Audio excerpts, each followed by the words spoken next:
What is shaking, you guys? Welcome back to the Let's Go Win podcast. You're in for a treat today. I have a gentleman coming from across the pond, and he is helping people across the globe in so many important areas. Colin Scotland is an entrepreneur, aspiring author, and marketer that helps coaches amplify their message by creating a marketing engine that does the hard work for them, allowing them an easy, effortless flow. And you know what, Colin, that is such a brief introduction and to what you do, but you do so much. So how are you helping people do this, man? I want help. That sounds amazing. I think firstly, thank you so much for the conversation, Jay. I'm delighted to be here, man. And I think what's important is we all have this message. We all have this calling, this burning desire inside of us to bring the thing that we see in our minds, in our hearts, bring it to life in a way that changes people's lives, that impacts people in the world. And so I see my role as the person that helps to make that happen, because people aren't experts in every area. You know, if you have a problem with your brain, you go and see a brain surgeon, you see an expert, somebody who can help you with that. And so I see my job as being that person that helps to put those mechanical pieces of the engine of what marketing is in place, allowing the person that I'm helping to stay in that zone of genius, you know, that area of expertise, that place of helping people, of serving people, and bringing that message to the world. That's what we do best, right? Well, and so obviously your zone of genius is in this world of marketing, bringing that to the light. But how did you get to that point? Did you grow up and you're like, man, I'm just really good at making concise thoughts be digestible that people want a part of?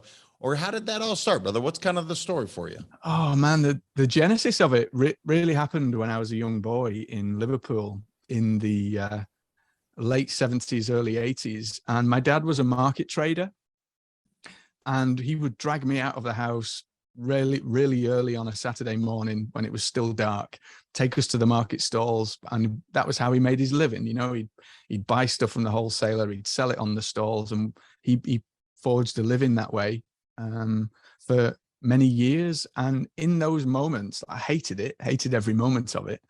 But I actually developed a real fascination for the whole process of essentially how we buy. You know, we would rock up to this empty place, put a stall together, get things out of the van, put them out onto the stall, lay them out in a certain way, write signs with these big marker pens on Dayglow card, lay the thing out, and then get people's attention and get people to buy. And it was, I don't know, something about that process just created a fascination in me that essentially changed the course of what I would study, where I would go, how I would spend my time learning. I ended up doing a master's degree in marketing. I was lecturing in marketing communications, started a PhD in the psychology of consumer behavior and all of this process, you know, because I just genuinely like a little child. It was fascinated and curious as to how we go about making these decisions. And that was the genesis of it, really. Those moments on the market stall, freezing cold as a young boy, JM. So, I mean, obviously you learned some serious hard work, because when I think of being on the streets of Liverpool, which I've had a chance to visit, it's a great spot. Definitely went through, you know, I mean, Beatles, you get to see all this amazing stuff. But anyway, I imagine you as a little boy with your dad, that's hard work, the way that your dad, and good for him, taking care of his family, doing it that way. Is he still alive today and able to see what you've done and what you've accomplished in this world of marketing? Yeah. So he and I later on in life, one of the things that we did is he and I created an online business that ran to multiple seven figures in revenue. And I had the joy of doing that with him. We did it together. That was delightful to be able to see this thing that I'd created from nothing and to share that journey with my dad. It was very special. It was interesting, JM. It was in the starting point of the internet, right? When e-commerce was really kicking in like early 2000, 2001, a little bit later than that. And my dad had a store by then, like a physical store, right? He'd progressed from the market stalls, and I created this e-commerce business, made a website, and started getting these sales through. And I would go around the store, picking off the items, putting them in boxes, packing them up by the front door, ready to get collected by the courier, right? And there'd be a handful of boxes. My dad had come in, falling up with a cigarette hanging out of his mouth, falling over the boxes, and he'd be like, "Oh, bloody internet! What a waste of time this is! What's this? What's all this? What's all this?" And then, literally within a few years, that thing just blew up, and it was crazy, man. It was crazy. Well, I equate that to, and I mean this in the best way possible, and this is the way I grew up. You took this blue collar work ethic with this white collar mentality, and when you blend those two together, you're talking magic, brother. I mean, we're talking, that's how things do explode. Would you is that kind of the journey for you? I mean, when you're talking PhD on consumer behavior, I think is what you said, master's in marketing. I mean, that is as white collar as I can think of. But when you apply that blue collar work mentality, brother, you are going to succeed. I don't care what you're doing. Is that kind of the recipe that you have found to be successful? Kind of. So all through. So I worked with my dad since being that young boy, all the way through. And while I was doing that, I was always studying. I was doing a degree and then a master's and all of these different things. And it never made sense to me. I'd read this stuff in books about marketing, about how competitive strategy works, how buyer behavior works, all of these things, and then I would come into my dad's store and I'd be like scratching my head, literally, how the heck does this help, this little local business develop and grow? And it just didn't. There was such a massive gap. I couldn't see the join between the two. And then when I did my master's degree, one of the things I was fascinated with as well was internet marketing. So I set this e-commerce business up, and I'd started the PhD. I didn't finish the PhD. I started it. And then at that point, the e-commerce business went crazy bananas, because I kind of figured out how to create an e-commerce website. For those of us old enough to remember, it was an old JavaScript shopping cart thing that was built with HTML and all kinds of like very infantile technologies at the time. But literally, I put this thing out there and ping, sale came through. Ping, a sale had come through. And it was in the days when you could buy ads from Google for like literally pennies and translate pennies into pounds like really easily and quickly. So the growth of that just got me so excited about what was possible. So I dropped the PhD, stopped doing the teaching and the lecturing at that time, and just focused entirely on the business. And it was exciting to feel like I understood how this theory that felt all the way over here and very, very clever, intellectual and all of that. But when the rubber meets the road, it's completely irrelevant or mostly irrelevant.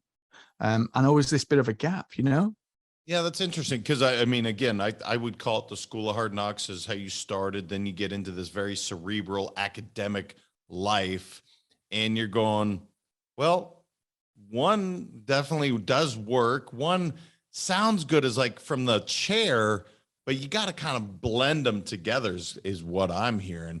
And the other thing, I'm just curious, Colin, because it sounds like you are so easily pivoting to the right things. You're not just saying, okay, this is where I'm going to stay, but I'm going to continue to evolve. I'm going to continue to get better, because it was e-commerce at that point, as you said, this infantile structure.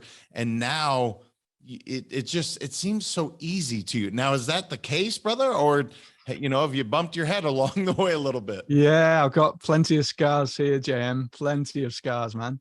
That business that grew and developed and blossomed into multiple millions, that went bust in 2013, and I lost everything I owned in the world at that point, man. It was complete ground zero from there on up. I came from a relatively poor family in Liverpool. We had nothing. we built what we built with nothing. We did it by borrowing from the banks and this, that, and the other.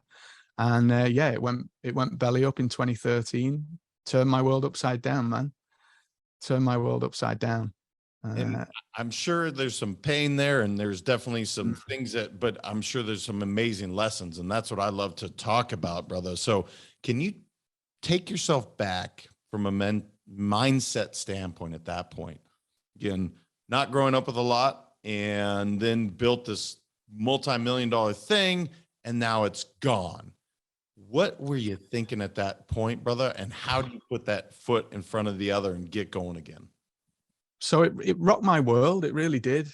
It turned me upside down because I felt at that point I'd given up the dream of chasing, academic life, being a lecturer or a professor and going down that road, and essentially going after dollars, chasing money, building the business, becoming this successful entrepreneur, this multimillionaire, and feeling like that was my worth. And then when that was taken away from me, man, I felt so empty inside. I felt like, what have I got left? I was literally pushing 40 at the time, just about to turn a year away from turning 40, and had zero things in my life, literally, except for my family, which was always the constant, and I thank God for that every day. But everything I thought was where I put my store, my worth, if you like, had gone and been stripped away. And it was awful. I'd built what I'd built with nothing from nothing. So I knew I had skills and I knew I had abilities and things to give. I knew it wasn't over for me. And I think I always had a great faith there and a great store in that. But honestly, it was tough, man. It was tough. I essentially had 3 jobs at that time in the aftermath of that to keep food on the table. I was doing some tech work in a school. I was teaching jujitsu. I was a marketing manager part-time for a martial arts organization. And I was just kind of did whatever I had to do to find, to get bills paid, put food on the table, man. But it was hard. It was so hard, I wouldn't even talk about it for the first couple of years. I began trying to be a bit of a marketing consultancy type guy, building websites, helping people with stuff like that. Everybody's done that, all of that. And I would literally just go, yeah, I built a business. It was multiple millions. And I would end the story there, because I was too ashamed. I was too embarrassed to talk about it because I felt like the world's biggest failure, man. Yeah. And I know that's the part that's hard, because we so often talk about the successes, but there's always a story. And I want people to hear this because, look, I have now had 2 business partners that, okay, took from me. Okay. That's happened. But the deal is you got to look in the mirror too and say, what could I have done differently? And I think what I'm hearing, Colin, is it's like, all right, I'm going to do whatever it takes to take care of my family. Oh, and by the way, this is actually going to make me better in the long run. But in the moment, it doesn't feel like all that. It doesn't sound so great. It's like, dude, I'm getting my ass kicked all over the place. I feel like a failure because often men, we get our worth from our occupation, from providing for the family, from all these external things, the big house and the car and the numbers in the bank account. So with that said, brother, how has the journey back been, and how much more fulfilling does it feel today than perhaps it did the first go around? Or maybe that's just my experience, and I don't mean to put words in your mouth, but that's always been my experience. It's like, dude, I made it and then I lost it, and then I made it and then something got took. But you know what? Every time it got a little more fruitful. It felt a little bit better. Has that been your experience as well? Yeah, kind of. I mean, it's all an evolution, isn't it? It's all a journey. I love that saying that Earth is a place that souls go to grow, and I really feel like that's been the case. One of the things I was doing to pay the bills, I've done martial arts for years and years, right? Was that I got a paid gig teaching jujitsu at a school. And in jujitsu, we like pick people up, throw them down, and it's kind of quite a physical thing, right? I was teaching this young boy one day how to do what's called a hip throw, an ogoshi hip throw. And he was like, he was all over the place. His legs were everywhere and he was getting so mad, so frustrated with himself. And he kind of did it. He kind of got it. And I was like, move your left leg. No, your other left leg, right? It was like literally like dead awkward. And he swung this guy around and he got under and he did a beautiful hip throw. The guy hit the mat and he came up with a beaming smile on his face. His eyes lit up. And do you know what? In that moment, I walked away from that class thinking, I want to do that. Not teach jujitsu. I want to have people light up like that. I want to do that. That's what I'm here to do. I'm good at it. I was able to kind of correct his change his position, help him with that. And I've found that I'm able to do that with what I've done my 10,000 hours in, the world of marketing, the world of building a business, the thing that got that business to £5 million in turnover in revenue, was the systems and the engines and the things that I'd put in place. I knew how to do it in my sleep, right? And it was like that's the mechanical piece. It's the lighting up of people's eyes. I was like, wow, I was just chasing money before. This feels like a calling from God. This feels like why I'm put on the earth. It was like I'd uncovered something, and that really was such a euphoric kind of epiphany moment for me in the journey. And then it was like coming back with fervor and anew for what I was doing in a way that I never had when I had the business. Yeah, that we call it purpose, calling, why I'm on this earth. And that's what I'm hearing is it's not about the dollars and cents, although I'm sure those have come nicely because you're helping others achieve their dreams. And it's such a wonderful thing to hear because, again, watching someone do more than they think they can I don't know if there's something better in this world. Like you said, it wasn't necessarily the jujitsu. It was watching this little boy be like, oh my God, I can do this.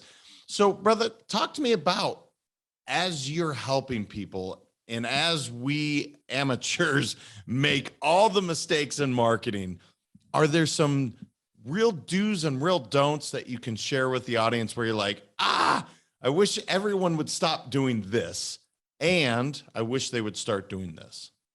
Oh, what a great question. What a great question. The answer is really simple. The answer lies in picture two circles, right? A small circle inside of a larger circle. The big circle is your circle of influence, right? That's things that you can influence in the world. That's the decision people have to buy what it is that you've got to offer. But you can't control it. So you can do the best that you've got, but you can't make a change in that. You can't absolutely control what happens. You can influence it, but you can't control it. The small circle is your circle of control. This comes from Stephen Covey's book, right? The 7 Habits of Highly Effective People. The small circle is the circle that you can control. These are the things that you can change. You can change how you show up in the world. You can change how you serve people. You can change your energy. You can change your attitude. You can change how well you deliver what it is that you do.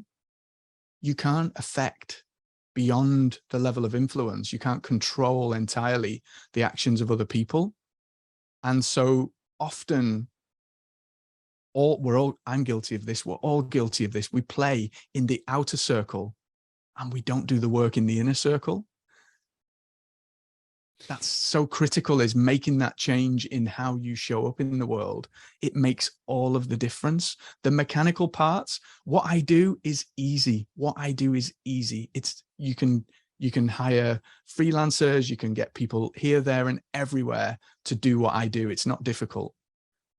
What is irreplaceable is how you as an individual show up in the world and shine that light, that beaming smile that boy had, you shining that brightly in the world.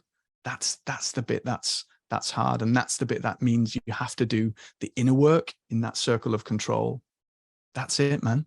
So let's talk about the inner work, brother, because again, you have this, if anybody's watching the video, you see Colin's smile. It's Lovely white teeth, by the way, but no, you really do brighten the room when you come in. What is the inner work for you? You mentioned jujitsu and martial arts, so I'm thinking there's definitely some spirituality going on here.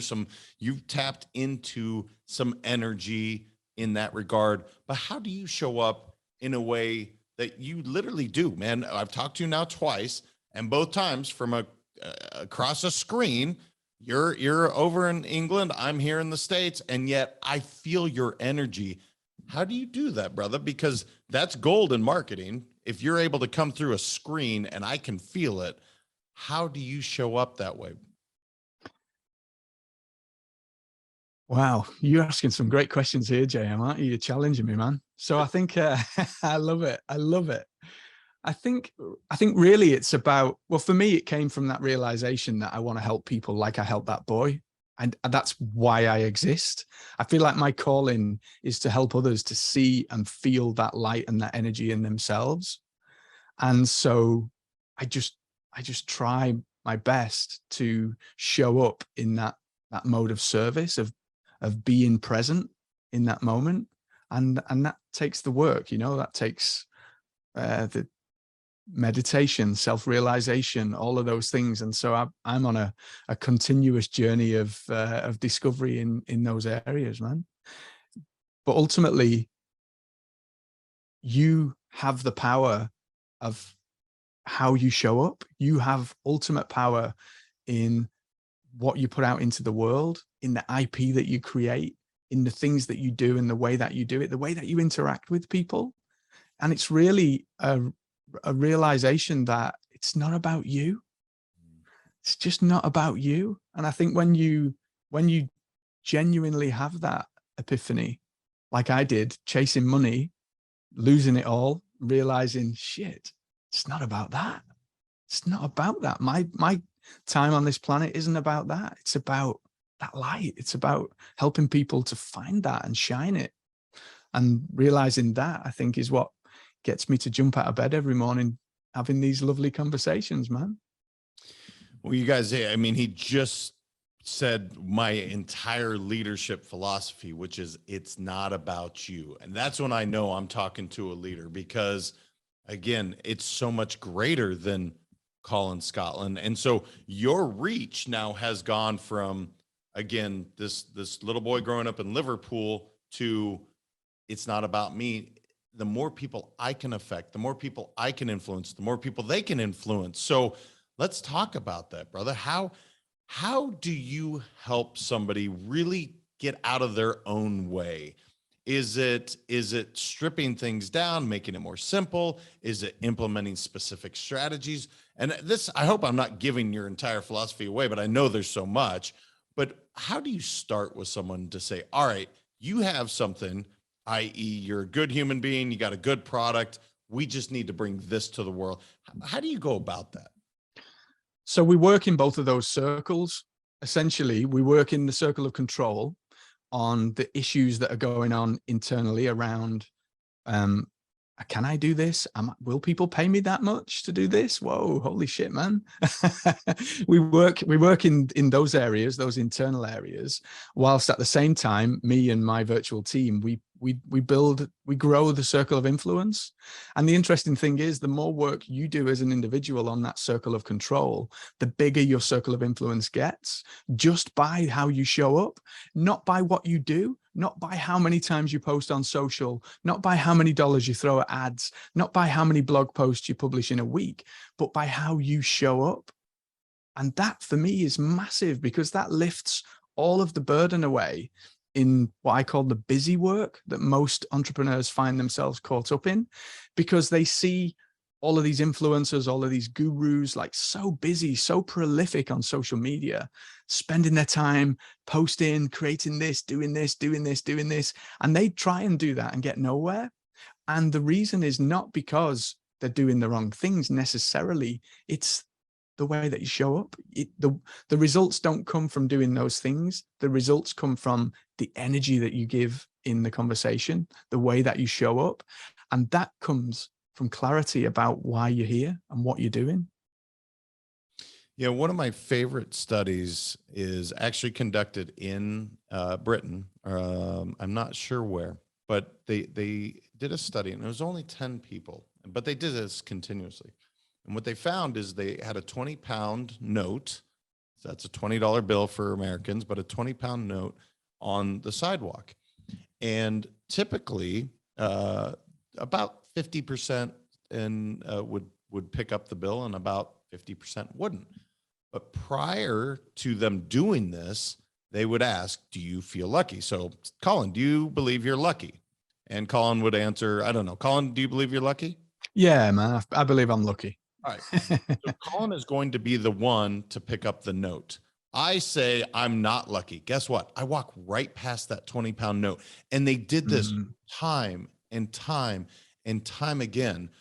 And it was the same damn results. About 50% said they're lucky and they would pick up the note. 50% said they weren't, and they would just literally walk by it. I equate that to what you just said, as in, you recognize an opportunity, you bring this light, and that, like you said, when you are dealing with your what you can control, i.e. yourself, your choices, these opportunities become so much more vast. You recognize opportunities that are knocking on your damn door, but you're just not willing to answer it. mm. So is that what you're seeing with clients? Is once you work on, I wrote down kind of their self-limiting beliefs. Once you work on that, do the opportunities just kind of start to present themselves? Absolutely, because I'll give you an example. I was working with a beautiful soul who came to me. Say one of the first things she shared was, "I'm rubbish at marketing. I'm terrible at marketing. I can't do it. You know, I hate it. It's awful." And her experience is what we've just talked about. All of these people telling you all of this stuff, do all of these things, post all of this stuff. And she was like, makes me, I hate it. Makes me sick. Right. And, and by the end of that, one of our first sessions, she went away all excited at the idea and the prospect. She could see that she'd built this business that was rocking, like literally on a trajectory, and stalling because of this belief that she wasn't good at marketing, or she hated marketing. And what she hated wasn't, she was actually a genius at marketing. What she hated was that all of the bullshit marketing that she'd seen out there in the world, the actual act of connecting with a human being, showing up in service and transforming their lives, which is what marketing is. It's not all of that nonsense. She was a genius at that. And I just literally shone a light on that in that session. She went away, boom, within weeks, she's coming back to me with all of these opportunities. Oh, wow. It changed her world, that one conversation, honestly. And that I didn't do anything in that conversation except shine a light on that one thing, man. Yeah, I mean, that's Henry Ford 101, right? Whether you think you can or can't, you're right. So if You're you, right. Yeah, exactly. Exactly. Same with the money, with picking the money up. You know, whatever you put in there, that's what's going to come out. You're going to act and behave and act out in that way. So you control what goes in, you therefore control what comes out. And I think when you're able to recognize that, and you have to reach a level of awareness, of consciousness, of self, to be able to recognize that. Otherwise, like you said, you're just busying yourself here, there, and everywhere. Oh, I need to do this. I need to do this. I need to do this. I need to do this. And the universe is stood there with this great big gift ready to give it to you, and you don't even see it. You don't yeah, even this is see it. fascinating. I'm literally beating myself up a bit because I can't tell you how many times I said exactly what she said. I suck at marketing. I mean, I've said it, man. And it's just fascinating because, okay, if you want to suck at marketing, just keep saying it. Now, my point or my thought here is, yet we want to be self-aware. So my question to you, Colin, is, all right, I don't want to say I suck at marketing, right? I don't, that's never going to benefit or serve me. However, I want to be self-aware of my strengths and perhaps my weaknesses. How do you go about, brother? And then I want to get into how you do some of your marketing, because I know it's a little different than how most do, but how do you be self-aware without saying these things? And so is it tricky, brother, or is it I'm just positive all the time, and then I'm not the best at this, or I don't enjoy this, so I'm going to outsource to somebody like a Colin or someone else to help? Does that question make sense? Uh, Yeah, it kind of does. And I don't think there's an easy answer. I don't think there's an easy answer because look, the reality of growing a business, I have done it firsthand. Remember, I know that you can't be Superman in the business. You can't do everything. When I built that e-commerce business, I was picking the stuff. I was putting it in boxes. I was putting tape on the boxes and labeling it and then printing the invoices. And I literally did everything top to tail in that business from day one. And then it gets to the point where I can't pack 100 boxes in a day and look after the website and look after and answer the phones. So, you know, there becomes these pinch points, these bottlenecks in the business.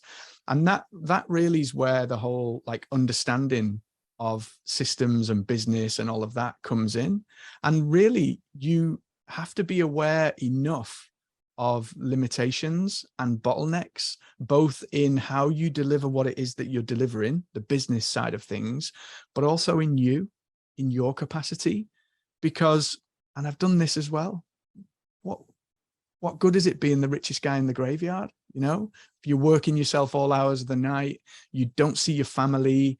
You know, when I was running that business, I wasn't the best. I wasn't in the best shape.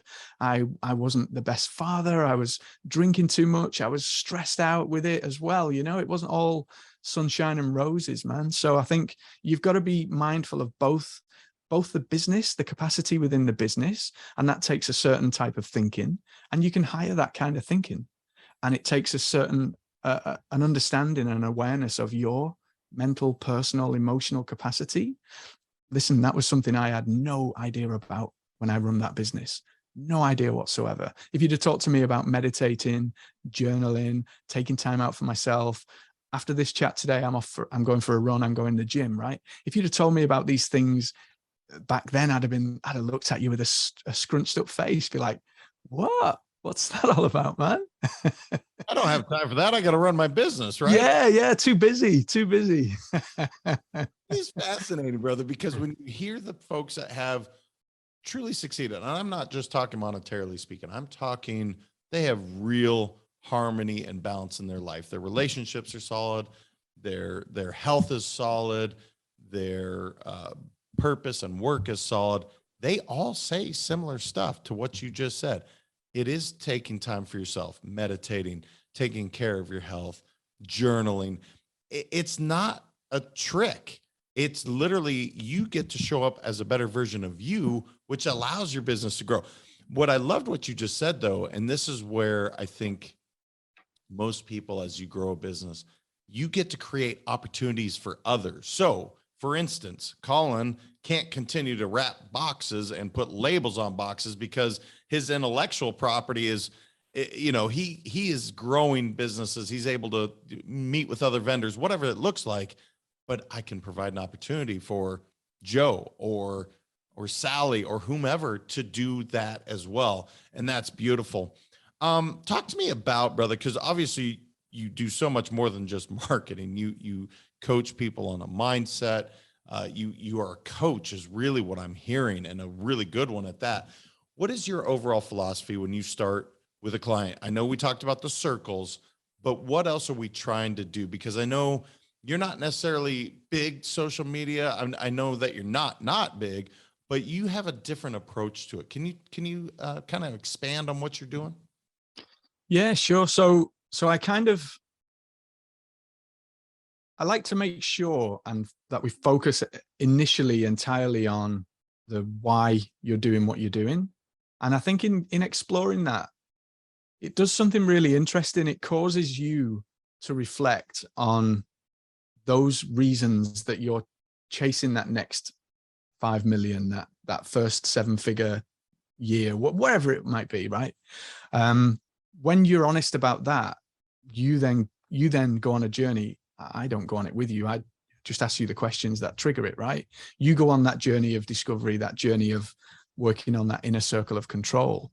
And then it's about a process of matching that to, well, who would care about that? Not only who would care about the things that you're good at, the things that you do best in the world, who would pay for it? Who would value it? Who would literally bite your hand off for the opportunity to have that from you? And then I see my role as creating the engine that puts those two together. That's where the marketing stuff kind of comes in. And again, it's really not about being overactive on social media. My coaching practice is created with zero ad spend. And it's literally about creating content that meets these people where they're at, that helps them with that problem. The equivalent of that guy that couldn't do that throw. The information, the value, the content helps that guy to be able to do that throw and have that beaming smile. And in doing that, it's like, wow, this guy's good at teaching jiu-jitsu. I want to know more. And it's literally a process of that we implement, whilst helping the person, the guy, the girl, to show up in a way that exudes this clarity, this surety and certainty of purpose. And like you said, if we think these things, then that's who we are. If we know with surety and certainty, take a sales conversation, right? You can have I've coached people through this so many times. They have a sales conversation. They're not sure if their product's worth what they're asking. They're not even sure what their product is. They know they can help tons of people. They know they can serve people, and they're driven to do it. And they've had some success with it. And they have a sales conversation, and they're like, oh, we could do a bit of this, and maybe I can do that. And and there's this like floatiness to how they're presenting what they do and who they are and how they can serve people. And then if you contrast that with the person that shows up with a definitive binary response to that person in front of them, and I'm not arrogance, with love, with compassion, with a genuine willingness to serve that person, how much more magnetic is that person in that sales conversation? Because they know who they can serve, they know who they can't serve, and they are duty bound then to say, hey man, what I do is this. You're looking for somebody that needs this, and you go and speak to that girl. She's the best in the field at that. And that way of showing up, it comes from doing that inner work, man. Knowing your why and whom you serve, and equally whom you don't. And then literally just gearing everything up in your world. I call it your ecosystem, creating an ecosystem of content that guides those people who you serve. The interesting thing about this whole process is most people will say, oh, I can help these people, anybody who's a leader, anybody who's this, I can help this, I can help all of these folk. In doing that, you're closing the world to most of the audience. You won't resonate, you won't stand out with anybody. If you focus right down to an individual level and you resonate on an emotional level, whether you're talking about the thing to that specific individual or not, you will resonate with those people that you feel like you're excluding, because we're all human. We all experience the same emotion. We all understand the concept of justice, of equity, of competition. We all have the same finite group of emotions. And when you know with surety and certainty, and you speak and you show up with surety and certainty on those things, man, that's the secret sauce right there. That's where there's fireworks, JM. Well, I lost myself for a second, because you're speaking to 100% what I have said. I can't tell you, I can help anybody. I can help, blah, blah, blah. And to arrive at that certainty, that surety, that exact, I won't say avatar, because that's not what you said. You said to connect with another human being is what I heard. Mm-hmm. Can you find it on your own? Or do you need a coach? And I mean that sincerely, brother. I'm sure, like you, the hip throw, boom, you're like, I know where I'm going. But I don't feel like that's a typical thing for most people, including myself. Like, I just want to help people. And every marketing firm, is like, you got to get clear on your niche, on your market. So it's just such a fascinating thing to take someone that wants to help, but how do you best get that across to the world, to build without spending any money in ads? That's incredible. So I asked 2 questions in that, but can you find it without a coach? I don't think you can. I don't think you can get where you are without a guide, a mentor. In fact, not a guide or a mentor. That would be remiss of me to say that. we actually, through the course of our lives, we have a series of guides and mentors. It's a beautiful American folktale called Jumping Mouse, story of Jumping Mouse. Do you know it? I don't know it. All right. So check it out. I won't go into detail, but essentially this mouse goes on a journey and he has people that help him for certain pieces of that journey. That's a metaphor for life. We have to cross this brook, this river. So we have a guide, somebody that shows up and helps us in that part of the journey.